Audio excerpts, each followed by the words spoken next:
நம்முடைய கர்த்தரும் இரட்சகருமாய் இருக்கிற ஆண்டவராகிய இயேசு கிறிஸ்துவினுடைய நாமத்தினாலே இந்த காலவேளையில் நான் உங்களை வாழ்த்துகிறேன்.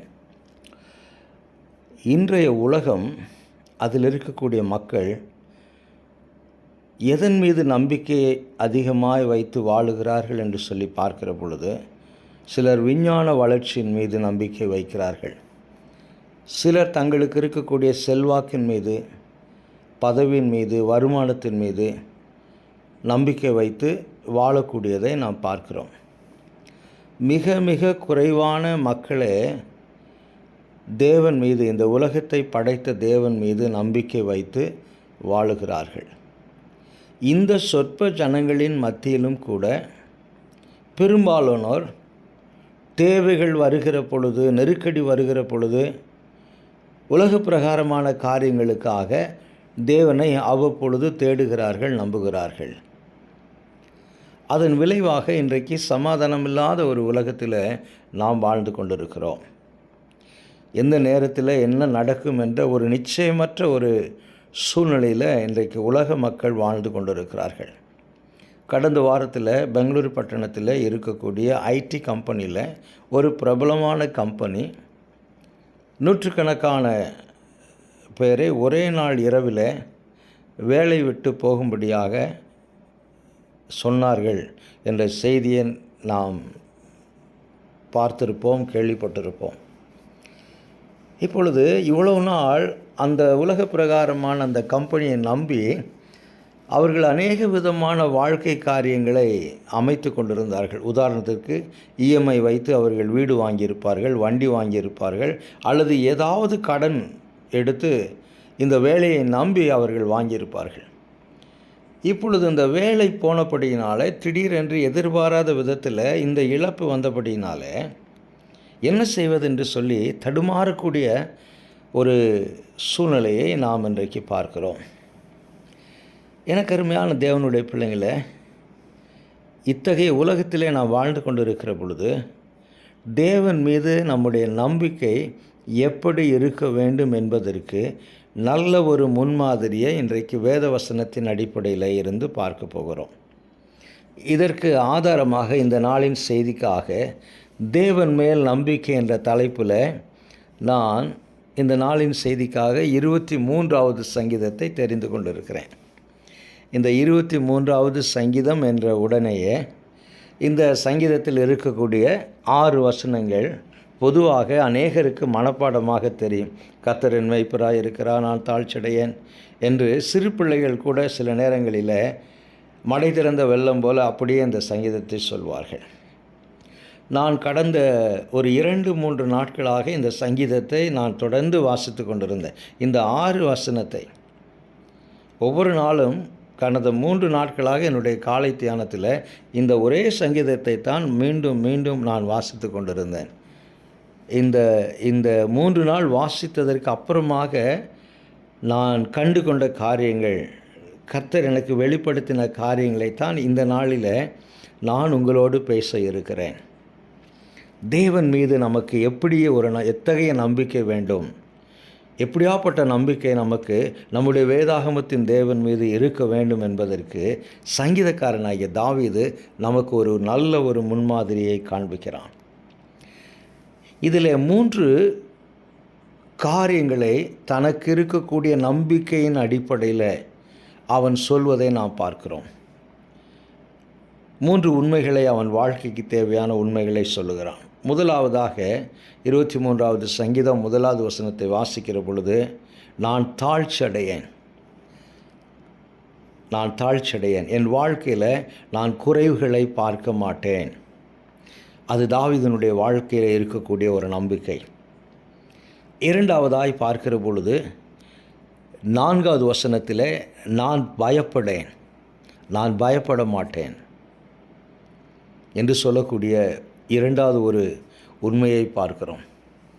அடுத்து 6வது வசனத்தில் நான் நீடித்த நாட்களாய் கர்த்தருடைய வீட்டிலே நிலைத்திருப்பேன். ஆக இந்த சங்கீதத்தில் தாவீது கர்த்தர் மீது வைத்திருக்கிற நம்பிக்கையின் வெளிப்பாடாக 3 உண்மைகளை சொல்கிறான். நான் தாழ்ச்சடையேன், நான் பயப்பட மாட்டேன், நான் நிலைத்திருப்பேன் என்று சொல்லி. ஏன் தாழ்ச்சி அடைய மாட்டேன், எதிலே தாழ்ச்சி அடைய மாட்டேன் என்று பார்க்கிற பொழுது, இந்த பூமியிலே வாழுகிற பொழுது எனக்கு இருக்கக்கூடிய உலக பிரகாரமான காரியங்கள் எதுவாக இருந்தாலும் அவைகளிலே நான் தாழ்ச்சி அடைய மாட்டேன் என்று தாவீது ராஜா சொல்வதை நாம் பார்க்கிறோம். கர்த்தர் என் மேய்ப்பராய் இருக்கிறார், நான் தாழ்ச்சி அடையேன். அவர் என்னை புல்லுள்ள இடங்களில் மேய்த்து அமர்ந்த தண்ணீர்கள் அண்டையில் என்னை கொண்டு போய் விடுகிறார். சரி, இப்போ நான் தாழ்ச்சியடையேன், என் வாழ்க்கையில் நான் குறைவுகளை பார்க்க மாட்டேன் என்று சொல்லி தாவீது ராஜா எதன் அடிப்படையிலே சொல்லுகிறான் என்று சொல்லி நாம் யோசித்து பார்க்கிற பொழுது, ஒருவேளை அவன் ராஜாவாய் இருக்கிறபடினாலே, சிங்காசனத்தில் உட்கார்ந்து இருக்கிறபடினாலே இந்த வார்த்தையை சொல்லுகிறானா? நான் ராஜாவாக இருக்கிறபடினால என்னுடைய வாழ்க்கையில் குறைச்சல்களை நான் பார்க்க மாட்டேன், குறைகளை நான் பார்க்க மாட்டேன் என்று சொல்லி சொல்லுகிறானா? அல்லது சிறந்த ஒரு யுத்த வீரனாக இருக்கின்றபடினால எப்படியாவது நான் என் வாழ்க்கையின் தேவைகளை நான் சந்தித்து கொள்வேன் என்று சொல்லி சொல்லுகிறானா? அல்லது ஞானமுள்ளவனாக நன்றாக வாழ்க்கைக்குரிய காரியங்களை திட்டமிடக்கூடியவனாக இருக்கிறபடினால் சொல்கிறானா? அல்லது ராஜாவாக இருக்கிறபடினாலே அவனுக்கு செல்வம் இருக்கிறது, அவனுக்கு அதிகாரம் இருக்கிறது, அவனுக்கு பதவி இருக்கிறது, அவனுக்கு ஞானம் இருக்கிறது, இவைகளெல்லாம் இருக்கிறபடினால இவைகளை மையமாக வைத்து நான் தாழ்ச்சி அடைய மாட்டேன், நான் குறைவுகளை காண மாட்டேன் என்று அவன் சொல்கிறானா என்று சொல்லி நாம் யோசித்து பார்ப்போம் என்றால் இல்லை. நான் தாழ்ச்சி அடைய மாட்டேன் என்று சொல்லி எதன் அடிப்படையில் தாவீது ராஜா சொல்கிறான் என்று சொல்லி பார்க்கிற பொழுது, கர்த்தர் என் மேய்ப்பராக இருக்கிறார், கர்த்தர் அவனுக்கு யாராக இருக்கிறார் என்பதை அவன் உணர்ந்து அதன் அடிப்படையிலே சொல்வதை பார்க்கிறோம். கர்த்தர் எனக்கு மேய்ப்பராக இருக்கிறார். ஆக தேவனுக்கும் அவனுக்கும் இருக்கக்கூடிய அந்த உறவின் அடிப்படையில் ஆங்கிலத்திலே சொல்லுகிற பொழுது, because of there is a relationship, சங்கீதக்காரனாகிய தாவீதிற்கும் தேவனுக்கும் இருக்கக்கூடிய அந்த உறவின் அடிப்படையில், அந்த உறவின் மையத்தை கொண்டு நான் தாழ்ச்சடைய மாட்டேன் என்று சொல்லக்கூடியதை நாம் பார்க்கிறோம். செல்வம், அதிகாரம், பதவி, ஞானம் இவைகளை இன்றைய உலக மக்கள் இருக்கிறபடினாலே தேவனிடத்திலிருந்து இவைகள் அவர்களை பிரிக்கிறது. அல்லது உலக மக்கள் தேவனிடத்தில் வரக்கூடாதபடி பெருமையுடன் அவர்கள் வாழுவதற்கு அது உதவி செய்கிறது.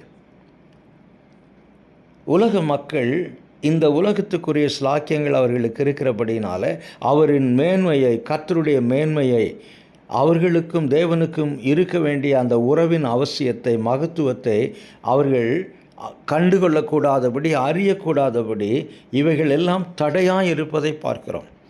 தாவீதிற்கு இருக்கக்கூடிய அநேக ஸ்லாக்கியங்கள் இன்றைக்கு உலக மக்களுக்கு இருக்கிறபடினால அது அவர்களை கர்த்தரிடத்தில் நெருங்கி வருவதற்கு தடையாக இருக்கிறது. ஒருவேளை இவைகள் விசுவாசியின் வாழ்க்கையில் இருக்குமா என்றால், ஒருவேளை விசுவாசிகள் நல்ல செல்வாக்குடையவர்களாக, பதவியில் இருக்கக்கூடியவர்களாக, நல்ல வருமானம் உடையவர்களாக, சம்பாதிக்கக்கூடியவர்களாக இருப்பார்களே என்றால் அவர்களில் பெரும்பாலானோர் தங்கள் விசுவாச வாழ்க்கையில் வளர்ச்சி அடையாமல் இருக்கிறார்கள், அல்லது அனலும் இல்லாமல் குளிரும் இல்லாமல் இருக்கிறார்கள். இன்றைக்கு இது நாம் பார்க்கக்கூடிய ஒரு உண்மை. ஆனால் தாவீது ராஜா எனக்கும், அதாவது தாவீது ராஜாவுக்கும் கர்த்தருக்கும் இருக்கக்கூடிய உறவின் அடிப்படையில், கர்த்தர் என் மேய்ப்பராக இருக்கிறபடினாலே நான் தாழ்ச்சி அடையேன். எதன் நிமித்தமாக தாழ்ச்சி அடையேன் என்று சொல்லுகிறான்? அவர் என் மேய்ப்பராக இருக்கிறபடினாலே அவர் என்னை போஷிப்பார், அவர் என்னை தேற்றுவார், அவர் என்னை நடத்துவார், இவைகளெல்லாம் அவர் எனக்கு செய்வார். எனக்கும் அவருக்கும் இருக்கக்கூடிய அந்த உறவின் அடிப்படையில் இவைகளெல்லாம் அவர் செய்வார் என்ற நம்பிக்கை தாவீதனுடைய வாழ்க்கையில் இருந்தபடியினால்தான் நான் தாழ்ச்சியடைய மாட்டேன். நான் ராஜாவாக இருக்கலாம், நான் பதவியில் இருக்கலாம், நான் சிங்காசனத்தில் இருக்கலாம், இவைகளெல்லாம் எனக்கு இருந்தாலும் கூட கர்த்தர் என் மேய்ப்பராக இருக்கிறார், அந்த உறவு எனக்கும் கர்த்தருக்கும் இருக்கிறபடினாலே அவர் செய்ய வேண்டிய காரியங்களை எனக்காக அவர் செய்வார் என்ற நம்பிக்கை எனக்குள்ளாக இருக்கிறபடினாலே நான் தாழ்ச்சி அடைய மாட்டேன், நான் குறைவுபட மாட்டேன்.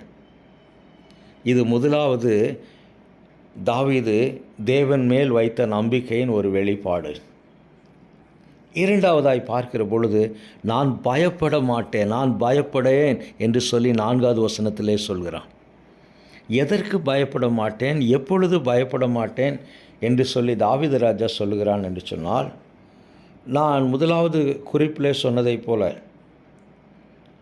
இங்கே ராஜாவாக இருக்கிறபடினாலே எனக்கு அரண்மனை இருக்கிறது, பலமான அரண்மனை இருக்கிறது, பாதுகாப்புள்ள அரண்மனை இருக்கிறது, என்னை பாதுகாப்பதற்கு காவலாளிகள் இருக்கிறார்கள், மெய் காவலர்கள் இருக்கிறார்கள்,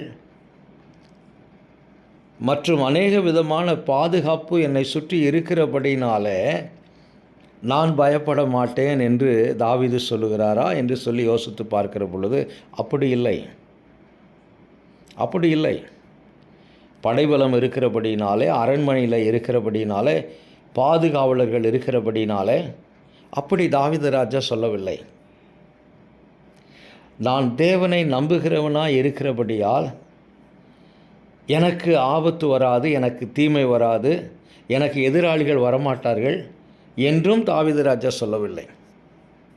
நான் கர்த்தர் மீது நம்பிக்கை வைக்கிறபடினால எனக்கு ஆபத்து வராது, நான் கர்த்தர் மீது நம்பிக்கை வைக்கிறபடினால எனக்கு எதிராளிகள் வரமாட்டார்கள், நான் கர்த்தர் மீது நம்பிக்கை வைக்கிறபடினால எனக்கு தீமை செய்யக்கூடியவர்கள் வரமாட்டார்கள் என்று தாவீது ராஜா சொல்லவில்லை.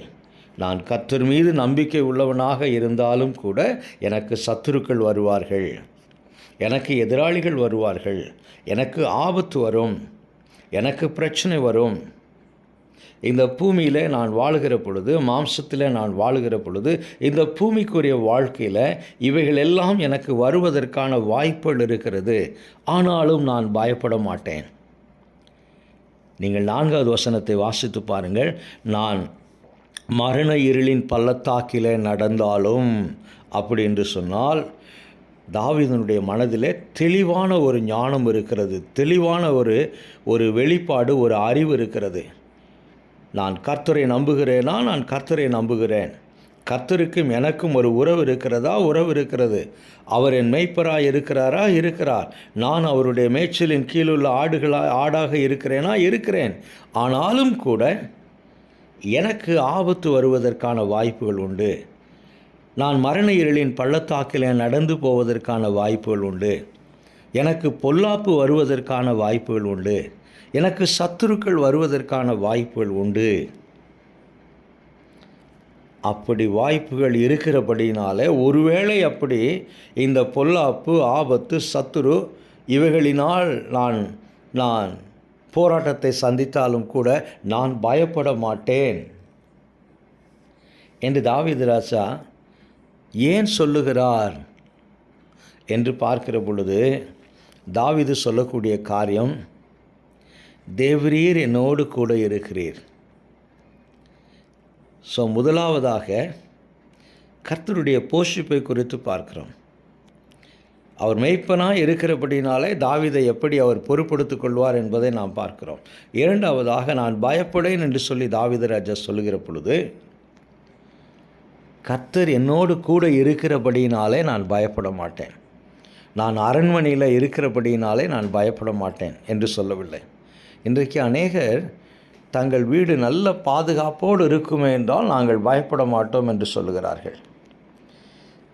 தங்களுடைய வீட்டை சுற்றிலும் நல்ல பலமான பாதுகாப்புடைய கோட்டை கொத்தளங்கள் இருக்கும் என்றால் நாங்கள் பயப்பட மாட்டோம் என்று சொல்லுகிறார்கள். ஒருவேளை துப்பாக்கி ஏந்திய காவல்காரர்கள், போலீஸ்காரர்கள், பாதுகாப்பு கொடுக்கக்கூடியவர்கள் இருப்பார்கள் என்றால் நான் பயப்பட மாட்டேன். இன்றைக்கு பெரிய பெரிய அதிகாரிகள், மந்திரிகள், அவர்களுக்கு பாதுகாப்பு கொடுப்பதற்கு இப்படி சில காரியங்கள் இருக்கிறது. ஒருவேளை தாவீது அப்படி சொல்லுவாரோ என்று சொல்லி நாம் யோசித்து பார்ப்போம் என்றால் அப்படி இல்லை. கர்த்தர் என்னோடு கூட இருக்கிறார், தேவரீர் என்னோடு கூட இருக்கிறீர், எனக்காக திட்டமிடுகிற கர்த்தர் என்னோடு கூட இருக்கிறார். அவருடைய கோலும் அவருடைய தடியும் என்னை தேற்றும். அவருடைய கோலும் அவருடைய தடியும் என்னை தேற்றும். அது மாத்திரமல்ல, கர்த்தர் என்னோடு கூட இருக்கிறபடினால எனக்கு பாதுகாப்பு இருக்கிறது, எனவே நான் பயப்பட மாட்டேன். ஒன்று. இரண்டாவதாக, கர்த்தர் என்னோடு கூட இருக்கிறபடினால நான் கனத்தை பார்ப்பேன். 5வது வசனத்தை வாசித்து பாருங்கள். என் சத்துருக்களுக்கு முன்பாக நீர் எனக்கு ஒரு பந்தியை ஆயத்தப்படுத்துகிறீர். 4வது வசனத்திலே சொன்னார், நான் கர்த்தர் மீது நம்பிக்கை வைத்திருக்கக்கூடிய மனிதனாக இருந்தாலும் கூட நான் மரண இருளின் பள்ளத்தாக்கிலே கடந்து போவதற்கான வாய்ப்புகள் உண்டு.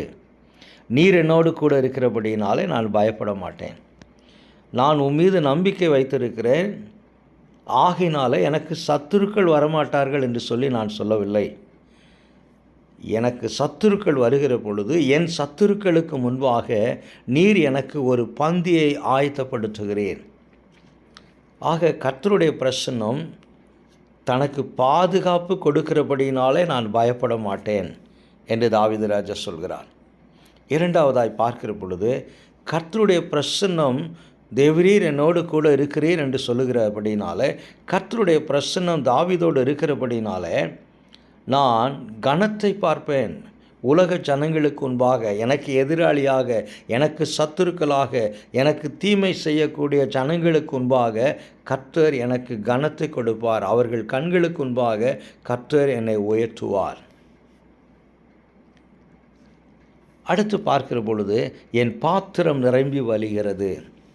அப்படி என்று சொன்னால் நான் பரிபூர்ணத்தை அடைவேன். என்ன ஒரு அருமையான ஞானம் பாருங்கள். தேவனோடு நடக்கிறபடினாலே, தேவனுடைய பிரசன்னத்தை ருசிக்கிறபடினாலே, தேவனுடைய பிரசன்னத்திற்கு தன்னுடைய வாழ்க்கையில் முக்கியத்துவம் கொடுக்கிறபடினாலே அதன் வெளிப்பாடாக இந்த வார்த்தைகள் தேவ மனிதனாகிய தாவீதினுடைய வாயிலிருந்து வருகிறது.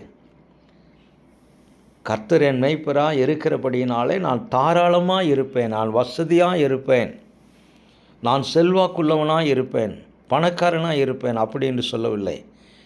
கர்த்தர் என் மேய்ப்பராக இருக்கிறபடினால, எனக்கும் தேவனுக்கும் இந்த மேய்ப்பன் ஆடு என்ற உறவு இருக்கிறபடினால நான் தாழ்ச்சி அடைய மாட்டேன், நான் குறைவு பெற மாட்டேன், நான் குறைவுகளை காண மாட்டேன். அப்படி என்று சொன்னால் என் தேவைகள் என்ன என்பதை அறிந்து என்னை புல்லுள்ள இடங்களில் மேய்க்கிறார், அமர்ந்த தண்ணீர்கள் நண்டையில் என்னை கொண்டு போய் விடுகிறார் என்ற வார்த்தை நிமித்தமாக இந்த பூமியில் நான் வாழுகிற பொழுது என்னுடைய தேவை என்ன, எது எனக்கு தேவை, எது எனக்கு தேவையில்லை, எது எனக்கு அவசியம், எப்பொழுது இவைகள் எனக்கு கொடுக்கப்பட வேண்டும் என்று சொல்லி அறிந்து, எப்பொழுது என்னை புல்லுள்ள இடங்களில் நடத்த வேண்டும், எப்பொழுது என்னை தண்ணீர்கள் அண்டையில் கொண்டு போக வேண்டும் என்று சொல்லி கர்த்தர் அறிந்திருக்கிறபடினால நான் தாழ்ச்சடையேன்.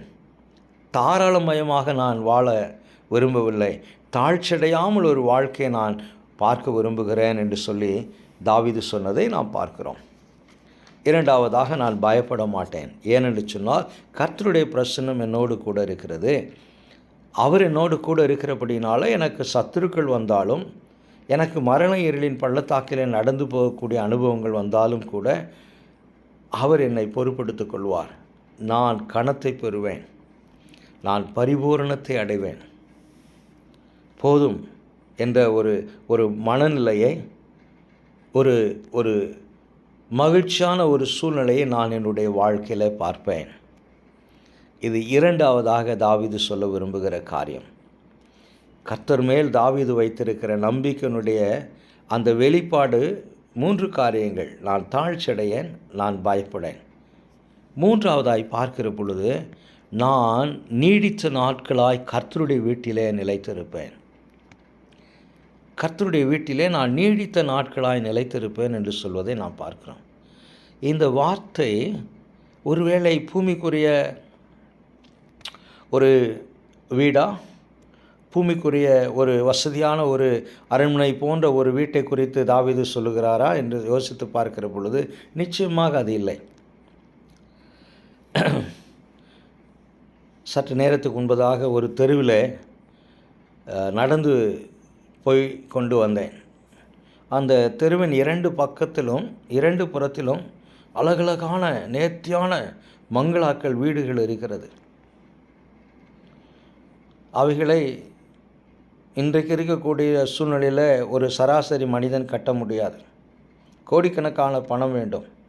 பெரிய பெரிய வீடுகள். அந்த வீடுகள் நிலையான வீடுகள் என்று சொல்ல முடியுமா? அந்த வீட்டிலே நான் நீடித்த நாட்களாக நிரந்தரமாக நான் இந்த வீட்டிலே இருப்பேன் என்று சொல்லி அந்த வீட்டின் உரிமையாளர்களாக இருந்தாலுமே சொல்ல முடியுமா? ஒருவேளை உங்களிடத்தில் உலக பிரகாரமான ஒரு பெரிய பங்களா இருக்கிறது, ஒரு நேர்த்தியான வீடு இருக்கிறது என்று சொல்லி வைத்து கொள்ளுங்கள். அதில் நீடித்த நாட்களாக நிரந்தரமாக நான் அதில் இருப்பேன் என்று சொல்லி யாராவது சொல்ல முடியுமா? முடியாது. ஏனென்று சொன்னால் மரணம் ஒரு நாள் வரும். இந்த பூமிக்குரிய வீட்டை விட்டு நாம் எல்லாரும் கடந்து போக வேண்டும். இந்த பூமிக்குரிய வீட்டை விட்டு நாம் போக வேண்டும். நம்மை அந்த வீட்டில் யாரும், நம்முடைய சொந்த பந்தங்கள் கூட நம்மை நிரந்தரமாய் வைத்திருக்க மாட்டார்கள். ஆக தாவீது கர்த்தருடைய வீட்டிலே நான் நீடித்த நாட்களாய் நிலைத்திருப்பேன் என்று சொல்லுகிற பொழுது இங்கே மறுமையை குறித்து சொல்லுகிறார். மறுமையில் நித்தியத்தில் எங்கே தாவீது ராஜானுடைய வாழ்க்கை இருக்க போகிறது, எங்கே போய் இளைப்பாறப் போகிறேன் என்பதை தாவீது இங்கு சொல்லக்கூடிய காரியத்தை பார்க்கிறோம். நான் நிலைத்திருப்பேன். எங்கே நிலைத்திருப்பேன்? கர்த்தருடைய வீட்டிலே நிலைத்திருப்பேன். இது மறுமைக்குரிய அவனுக்குரிய வாழ்க்கையினுடைய வெளிப்பாடாக நாம் பார்க்கிறோம். எனக்கு அருமையான தேவனுடைய பிள்ளைங்களை, நமக்கு 2 விதமான வாழ்க்கை இருக்கிறது. குறிப்பாக விசுவாசிகளுக்கு, வேத வசனத்தை படிக்கக்கூடிய பிள்ளைகளுக்கு, ஆண்டவராக இயேசு கிறிஸ்துவை தங்களுடைய வாழ்க்கையில் சொந்த இரட்சகராக ஏற்றுக்கொண்டவர்களுக்கு, விசுவாசிகளுக்கு 2 விதமான வாழ்க்கை இருக்கிறது. ஒன்று இந்த பூமிக்குரிய வாழ்க்கை, இந்த சரீரத்திலே நாம் வாழக்கூடிய இந்த உலக பிரகாரமான வாழ்க்கை. இரண்டாவதாக மறுமைக்குரிய ஒரு வாழ்க்கை. இந்த மறுமைக்குரிய வாழ்க்கையில் அநேக காரியங்கள் இருக்கிறது. நித்தியமாய் வாழக்கூடிய ஒரு வாழ்க்கை இருக்கிறது. அது நித்தியமாக தேவனோடு இருக்கக்கூடிய வாழ்க்கையா, அல்லது தேவனை விட்டு தூரமாய் போய் நித்தியமாக நித்திய நரகாக்கனைக்கு வேதனையான ஒரு இடத்துல போய் வாழக்கூடிய வாழ்க்கையா என்பது நாம் இந்த பூமியில் வாழுகிற பொழுது எடுக்கக்கூடிய தீர்மானத்தை மையமாக வைத்திருக்கிறது. எபிரேயர் 9ஆம் அதிகாரம் 27வது வசனத்தில் வாசிக்கிறோம். ஒரு முறை பிறப்பதும் பின்பு நியாய தீர்ப்பு அடைவதும் கிறிஸ்தவர்களுக்கு நியமிக்கப்பட்டிருக்கிறது என்று அந்த வார்த்தை சொல்லவில்லை. ஒரு முறை பிறப்பதும் பின்பு நியாய தீர்ப்பு அடைவதும் மனுஷர்களுக்கு நியமிக்கப்பட்டிருக்கிறது. மனுஷர்களுக்கு நியமிக்கப்பட்டிருக்கிறது என்று சொன்னால், இந்த பூமியில் பிறந்த எல்லா மனிதர்களும் ஒரு முறை பிறக்கிறார்கள் என்றால் ஒரு முறை நிச்சயமாக மரிப்பார்கள். இந்த இடைப்பட்ட காலகட்டத்தில் அவர்கள் என்னெல்லாம் செய்தார்களோ அதை மையமாக வைத்து அவர்கள் நியாய தீர்ப்புக்குள்ளாக கடந்து போவார்கள். அந்த நியாய தீர்ப்புக்கு பிறகு அவர்கள் எங்கே இருக்க போகிறார்கள் என்பது தான் ஒரு மிக மிக முக்கியமான காரியம். இங்கே தாவீது ராஜா சொல்லுகிறான், நான் கர்த்தருடைய வீட்டில் நீடித்த நாட்களாய் நிலைத்திருப்பேன். நான் மறுமையில் தேவனுடைய வீட்டில் நான் நிலைத்திருப்பேன் என்று சொல்லி தாவீது சொல்வதை நாம் பார்க்கிறோம். எனக்கு அருமையான தேவனுடைய பிள்ளைங்களே, 3 காரியங்கள். நான் தாழ்ச்சியடையேன். நான் தாராளமாக இருப்பேன் என்று சொல்லவில்லை. நான் தாழ்ச்சியடையேன். கர்த்தர் என் மெய்ப்பராக இருக்கிறபடினாலே நான் தாழ்ச்சியடையேன். கர்த்தருடைய பிரசன்னம் என்னோடு இருக்கிறபடினாலே நான் பயப்படேன். நான் கர்த்தரை நம்பி இருக்கிறபடினாலே நான் மறுமையில் தேவனுடைய வீட்டில் நான் நிரந்தரமாக இருப்பேன் என்று சொல்லக்கூடிய ஒரு காரியத்தை பார்க்கிறோம். எனக்கு அருமையான தேவனுடைய பிள்ளைங்களே, இந்த நம்பிக்கை எதன் அடிப்படையில் வருகிறது? இந்த வேத வசனம் உலகம் இருக்கிற வரைக்கும் இதை வாசிக்கிற எல்லாருக்கும் சொந்தமானது. இதை வாசித்து உணர்ந்து தீர்மானம் எடுக்கக்கூடியது நம்முடைய கரத்தில் இருக்கிறது. அந்தந்த காலகட்டத்தில் வாழக்கூடிய மக்கள் வேதாகமத்தை படித்து அவர்கள் எடுக்கக்கூடிய தீர்மானத்தின் அடிப்படையில் இருக்கிறது. அவர்கள் எடுக்கக்கூடிய முடிவின் அடிப்படையில் இருக்கிறது.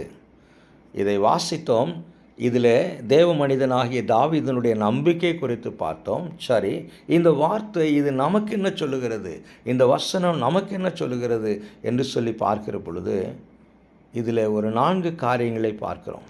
முதலாவதாக, இது முதலாக அவசியமான அஸ்திவாரமான ஒரு காரியம். நமக்கும் தேவனுக்கும் உறவு இருக்கிறதா?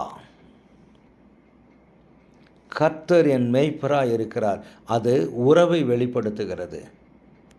நமக்கும் தேவனுக்கும் உறவு இருக்கிறதா? இந்த உறவு எப்படி உண்டாகும் என்று சொல்லி பார்க்கிற பொழுது, ஆண்டவராய் இயேசு கிறிஸ்து கல்வாரி சிலுவையில் சிந்தின இரத்தம், அந்த இரத்தத்தை யாரெல்லாம் விசுவாசிக்கிறார்களோ, யாரெல்லாம் ரட்சிக்கப்படுகிறார்களோ அவர்களுக்கும் தேவனுக்கும் ஒரு உறவு உண்டாக்கப்படுகிறது.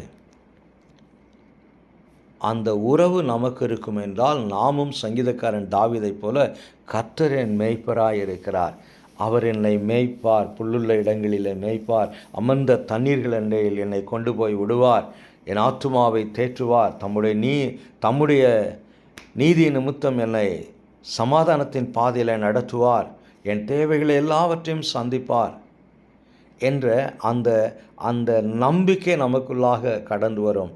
நான் தாழ்ச்சியடைய மாட்டேன். அந்த நம்பிக்கை நமக்குள்ளாக கடந்து வரும். எப்பொழுது என்று சொல்லி பார்க்கிற பொழுது, தேவனுக்கும் நமக்கும் உறவு இருக்கிற பொழுது. ஒன்று.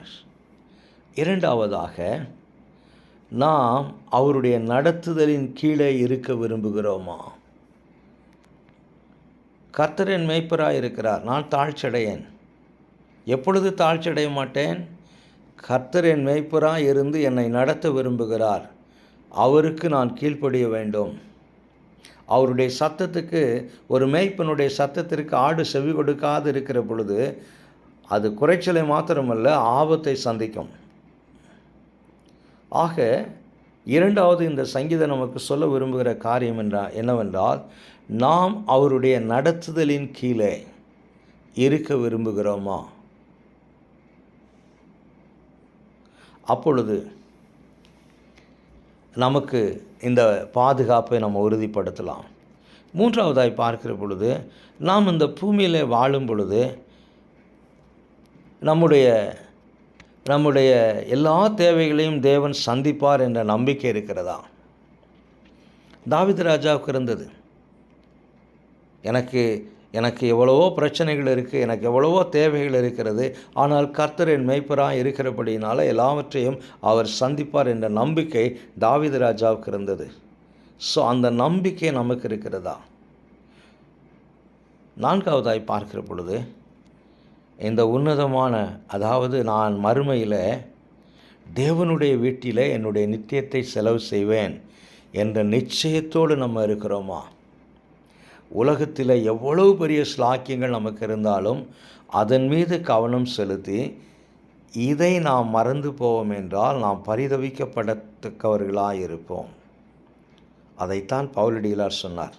இம்மைக்காக மாத்திரமே கிறிஸ்துவின் மீது விசுவாசம் வைக்கக்கூடியவர்களாய் நாம் இருப்போம் என்றால் எல்லா ஜனங்களை காட்டிலும் நாம் பரிதவிக்கப்படத்தக்கவர்களாய் இருப்போம் என்று சொல்லி, நான் கர்த்தருடைய வீட்டிலே நீடித்த நாட்களாய் நிலைத்திருப்பேன், என்னுடைய மறுமையை, என்னுடைய நித்தியத்தை கர்த்தருடைய சமூகத்திலே செலவு செய்வேன் என்று தாவீது ராஜா சொன்னார்.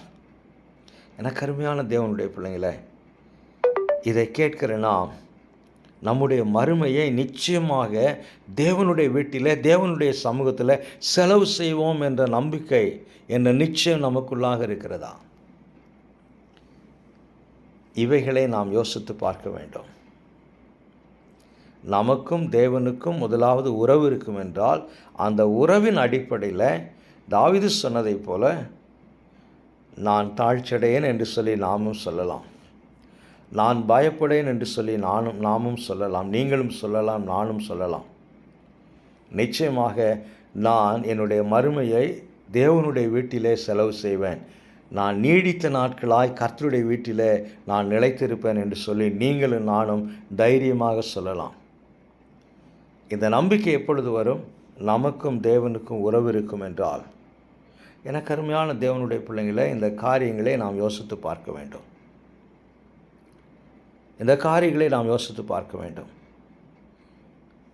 ஆக கர்த்தர் நம்முடைய மேய்ப்பராக இருக்கிறார் என்று சொல்லி கருதுகிற யாராக இருந்தாலும் சரி, அவருக்கு நம்மை ஒப்பு கொடுக்க வேண்டும். பி சப்மிசிவ் என்று சொல்லி ஆங்கிலத்தில் சொல்வார்கள். மேய்ப்பனுடைய வழிநடத்துதலுக்கு, மேய்ப்பனுடைய சத்தத்திற்கு நாம் நம்மை ஒப்பு கொடுக்க வேண்டும். பேதுரடிகளார் சொல்லுகிறார், அவர் உங்களை விசாரிக்கிறவராக இருக்கிறபடினாலே அவருடைய பலத்த கருத்துக்குள் அடங்கி இருங்கள். அந்த அடங்கி இருங்கள் என்ற வார்த்தையை நீங்கள் ஆங்கிலத்தில் படிக்கிற பொழுது சப்மிட் யுவர் செல்ஃப் என்று வரும். அவருடைய கருத்துக்குள்ளாக நீங்கள் அடங்கி இருங்கள். ஏனென்று சொன்னால் அவர் மேய்ப்பனாக இருக்கிறார், நாம் ஆடுகளாக இருக்கிறோம். இந்த பூமியிலே வாழுகிற பொழுது இந்த காரியத்தை நாம் உணர்ந்து நாம் அவருக்கு நம்மை ஒப்பு கொடுக்க வேண்டும். அப்படி ஒப்பு கொடுக்கிற பொழுது நாம் நம்பிக்கையோடு இருக்க வேண்டும். Be courage. நாம் நம்பிக்கையோடு இருக்க வேண்டும். நான் பயப்படேன். அது தாவீதினுடைய நம்பிக்கையை வெளிப்படுத்துகிறது, தைரியத்தை வெளிப்படுத்துகிறது. ஸோ தைரியத்தோடு இருப்போம். மூன்றாவதாய் பார்க்கிற பொழுது நிச்சயத்தோடு இருப்போம். 3 காரியங்கள். பி சப்மிசிவ், கர்த்தருக்கு ஒப்பு கொடுத்துருங்கள். இரண்டாவதாக பி கரேஜ், தைரியமாக இருங்கள். மூன்றாவதாக பி கான்ஃபிடென்ட், நம்பிக்கையோடு இருங்கள். இந்த நம்பிக்கையோடு நாம் இருப்போம் என்றால் இந்த பூமிக்குரிய வாழ்க்கையில் எவ்வளவு போராட்டங்கள், கஷ்டங்கள் நமக்கு வந்தாலும் கூட கர்த்தர் என் மேய்ப்பராக இருக்கிறார், நான் தாழ்ச்சி அடையேன் என்று சொல்லி எந்த சூழ்நிலையிலும் சொல்லலாம். கர்த்தர் என்னோடு கூட இருக்கிறார், நான் பயப்பட மாட்டேன் என்று சொல்லி எந்த சூழ்நிலையிலும் சொல்லலாம். கர்த்தர் என்னை வழி நடத்துகிறவராக இருக்கிறபடினாலே நான் அவருடைய வீட்டிலே மறுமையில் நீடித்த நாட்களாய் நிலைத்திருப்பேன் என்று சொல்லி எந்த சூழ்நிலையிலும் நாம் சொல்லலாம். நிச்சயமற்ற ஒரு உலகம், நிச்சயமற்ற வாழ்க்கை, நிச்சயமற்ற ஒரு வேலை வாய்ப்பு, நிச்சயமற்ற வருமானம், நிச்சயமற்ற ஒரு சூழ்நிலையில் நாம் வாழ்ந்து கொண்டு இருக்கிறோம். சற்று நேரத்துக்கு முன்பதாக இந்த செய்தியை பேசுவதற்கு முன்பதாக நான் ஒரு செய்தியை கேள்விப்பட்டேன். எனக்கு தெரிந்த ஒரு நபர் விபத்திற்குள்ளாக கடந்து போய் மிகவும் மோசமான நிலைமையில் மருத்துவமனையில் இருக்கிறார் என்று சொல்லி. யோசித்து பார்ப்போம். எந்த நேரத்தில் யாருடைய வாழ்க்கையில் என்ன நடக்கும் என்று சொல்லி தெரியாது. இந்த ஒரு சூழ்நிலையில் தாவீதைப் போல நாம் சொல்ல வேண்டும் என்றால் இந்த காரியங்கள் நமக்கு அவசியம். இந்த காரியங்கள் நமக்கு அவசியம். யோசித்து பார்ப்போம். கர்த்தருடைய ஆளுகைக்கு நம்மை ஒப்பு கொடுப்போம். தைரியமாக இருப்போம், நம்பிக்கையோடு இருப்போம். அப்பொழுது நிச்சயமாக தாவீதைப் போல நாமும் கூட ஒரு நிச்சயமான வாழ்க்கையை, நம்பிக்கையோடு நிறைந்த வாழ்க்கையை, ஒரு தைரியமான வாழ்க்கையை இந்த பூமியில் நாம் வாழ்ந்து நிறைவு செய்ய முடியும். கர்த்தர் இந்த வார்த்தை கொண்டு, வசனத்தை கொண்டு நம்மோடு பேசுவாராக, நமக்கு தைரியத்தை கொடுப்பாராக, நமக்கு நம்பிக்கை கொடுப்பாராக. கர்த்தர் உங்களை ஆசீர்வதிப்பாராக. ஆமென்.